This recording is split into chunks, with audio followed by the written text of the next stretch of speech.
I have 2 packages. I finally made it out to the mailbox. We're going to check to see what is what.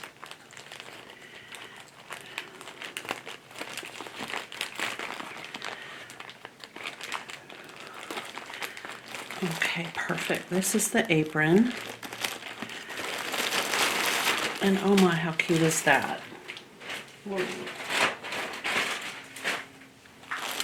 that is adorable. Jackpot. You got the end of the bolt, which I think means I got more fabric. Which is, I can tell that it's seriously more than I had ordered. So that's kind of cool. I'll just give you a real quick count here and let you know. I ordered 2. We'll see what I got. I got 3.5 yards and I only paid for 2. Awesome. That means more projects, right? And it is so cute. Oh, how adorable is this? Oh, and it's 7-berry. Oh, very nice. Really, really cute. And don't you think, as a ruffle for this apron, it's just perfect. Let's see if I can get that gathered up. Just oh,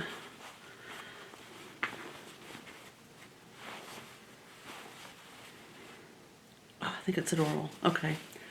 All right, so there's 1 and 2. It's another one that looks like it got chewed on.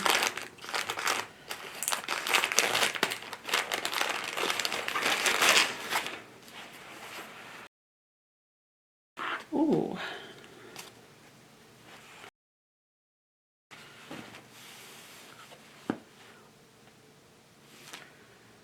Okay, this is interesting.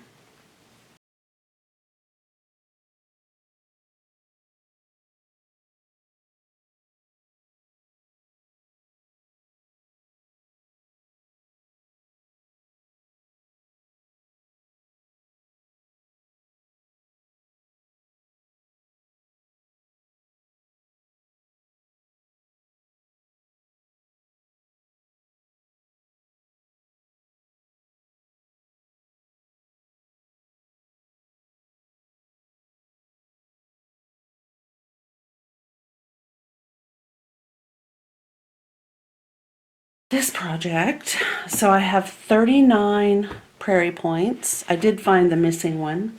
It wasn't actually missing, it was buried in here. And I have the blue batiste. I need 118 inches of border, which I believe I can easily get from what I have left from the baby outfit of this. So I'm going to be cutting, pressing, folding the 118 inches.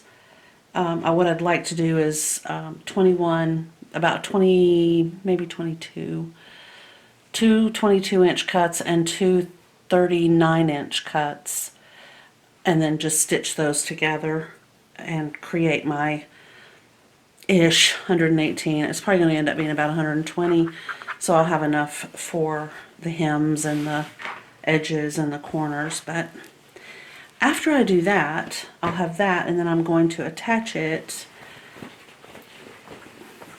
to this. But first I am going to attach my Prairie Points, or Geese if you wish, and the border will go on top and then it will flip this way. So I can only describe it by telling you I don't have to stitch this right sides together. It'll just be this, right sides out, both sides, and then all my Geese or Prairie Points will be stitched. After I get them sorted, I want to figure out how many inches apart or the distance apart. Make sure they're all facing the same direction and have them all the way around. Then I stitch the border raw edge all the way around, and once that's done, that will force the points to flip out like this. Flip out. and be sitting on a slightly narrow solid blue border that will then get hand stitched to the back, which would be this side. So that will be that project. All I have to do is decide, do I want to do this first and then work on the baby outfits? Because remember, I needed to wash, dry, and press this piece of broadcloth, so I would have a second or a back lining piece, which would be this right here. This is just the cutest. I love that. Okay, so yeah, I needed to cut 2 more. I need 1 for each side to line the back with, and then I can do the entire bodice with, where's the other collar piece? Oh, there it is. And then get the sleeves put in. So I'm not sure which one I'm going to do first. We will decide after I go figure out about this spoonflower fabric.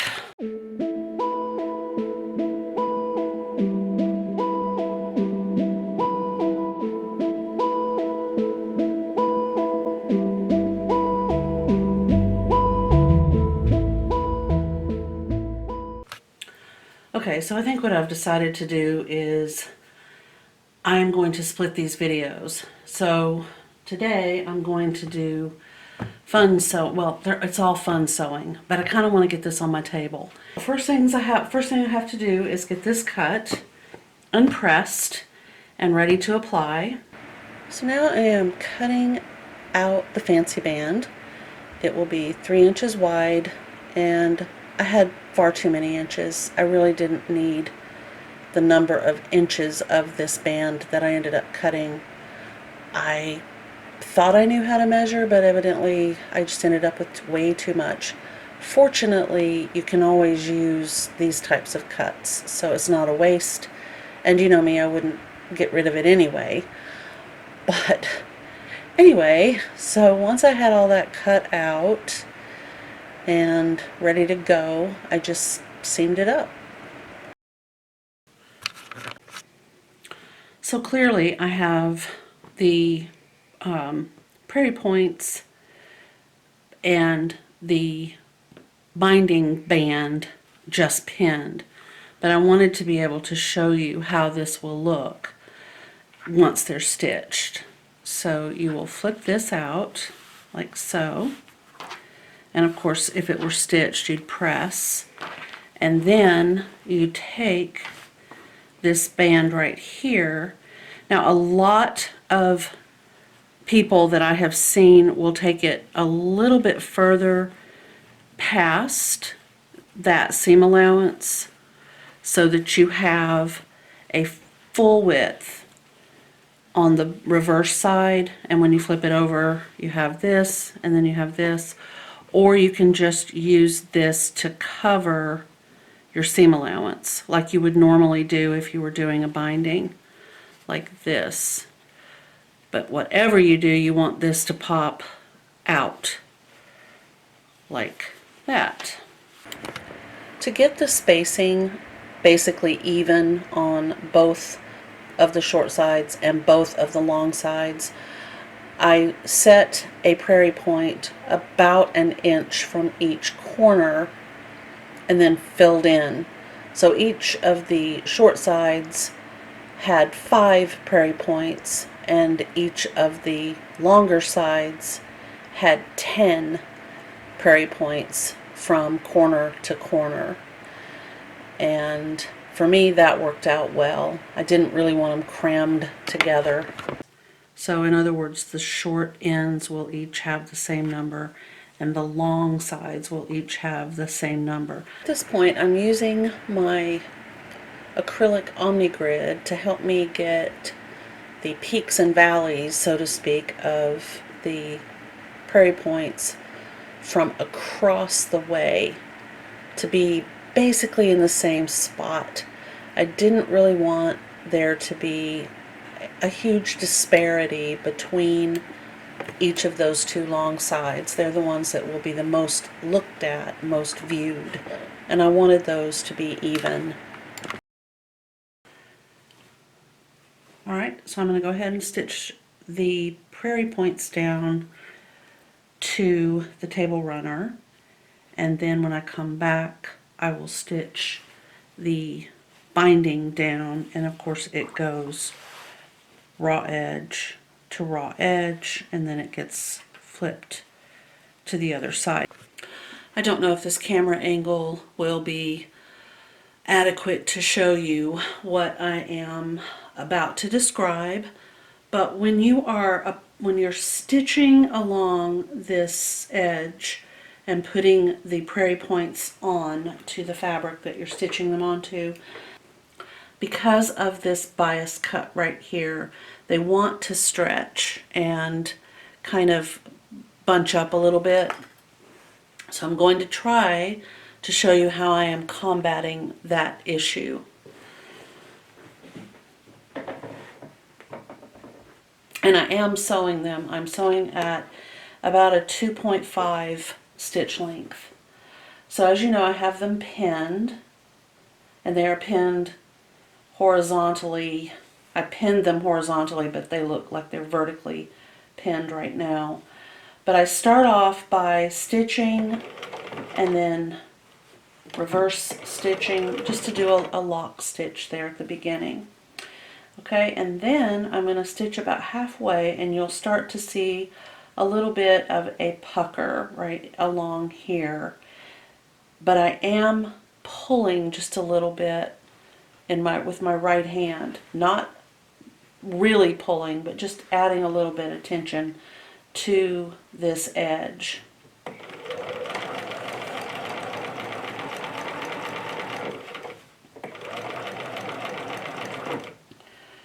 Okay, so apparently this one has decided not to do it, but I'm going to keep going. So then I just pull this back because it's pinned here, and I stitch to about here, where this will just catch if I do like this. Now this one is starting to bunch up a little bit right here.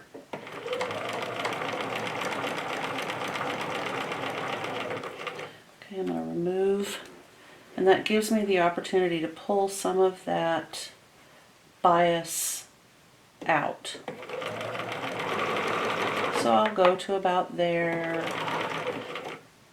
just to where this will fit right up underneath, just before the needle. Okay. Now granted, it does take a bit of time, but I do not want these puckered when I'm done.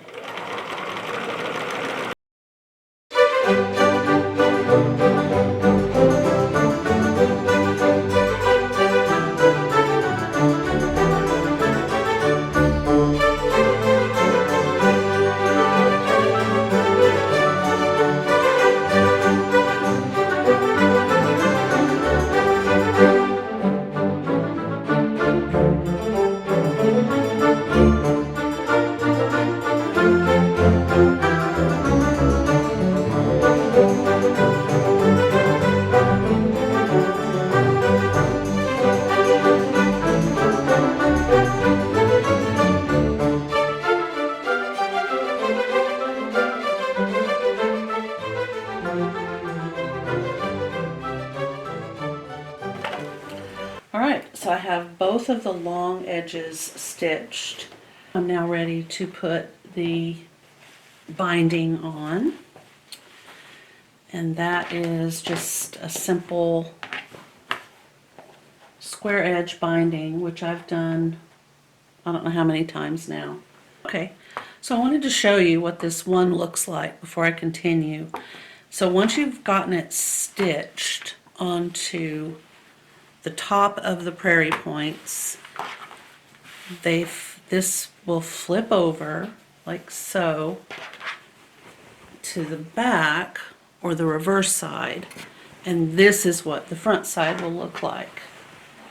So you really get two looks. You have the front side with the points, and then you have the reverse side, with the points, and what I'm going to call a fancy band right along the edge, and that will go all the way around your table runner. Okay, so remember, one long side first and then this other side over here. So both long sides and then both short sides. And then I will have, when I put the short sides on, I'll have this folded out.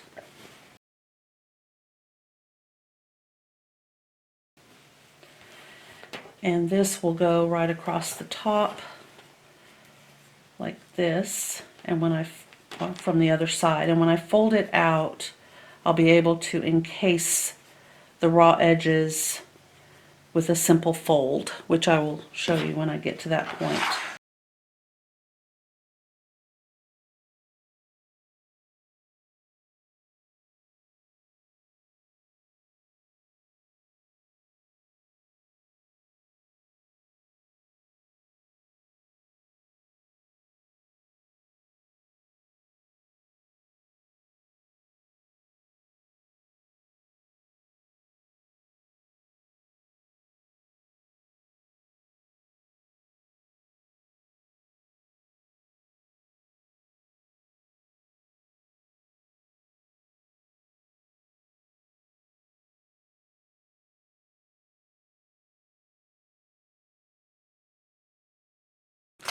Alright, so here we are. I am going to cut this excess off with a pair of scissors right here. And you need to make sure that that is a straight cut. Let me get rid of any of these little threads. Now I have another piece that I need to cut off. And I want to make sure that I'm just cutting this. So again, straight cut. Now this isn't a normal squared edge binding because I'm folding it all the way back like so, and then this right here will get folded right on top. Now as you can see, that leaves kind of a mess right here. So the other option is to fold this short piece down and then fold the longer piece over on the top like so. Now you want to make sure that whichever way you decide with this first corner is the way that you do it on the other three. So it's point and then corner and then point, which absolutely fine with me. I just love it. I love the colors. I love the way it all came together. I think having a band, like I said, I'm gonna call this the fancy band on the back side, right there. It all looks very pretty together. Well, it's done, and I am so happy with it. It turned out absolutely way cuter than I thought it would. So this is this fancy band side. So it's got the Prairie Points, fancy band, and then the same fabric, which I like the fact that that kind of breaks it up a little bit. And then on the reverse, I mean, just look how pretty that blue and white is. Oh, it's gorgeous. On the reverse, it has the big roses with the Prairie Points and then a row of stitching, which kind of looks like a fancy band, but it's just a row of stitching all the way around, which I think just turned out cute. So I'm not really sure which side, whoops, floof. I'm not really sure which side I'm going to use, for the first display on the table, but I'm gonna have to guess it will be this one, because this I'm gonna probably save for Easter, which is, you know, coming up pretty quick. It is already March the 9th, right? Yes, Tuesday, March the 9th of 2021. And I think Easter is on April 4th this year. So, I am so happy with my decision to go with the Prairie Points and a fancy band. I love that. It's been a long one. I've been at the sewing machine almost all day today, which is kind of nice. I see flowers blooming in the plum tree outside, which is kind of weird for the weird weather we've had. I hope that everybody is doing really well. I hope that spring is springing where you are. If you liked this video, please give it a thumbs up. If you haven't already subscribed, please consider doing so. I'd love to have you join us. And I will see you in the next video. Bye.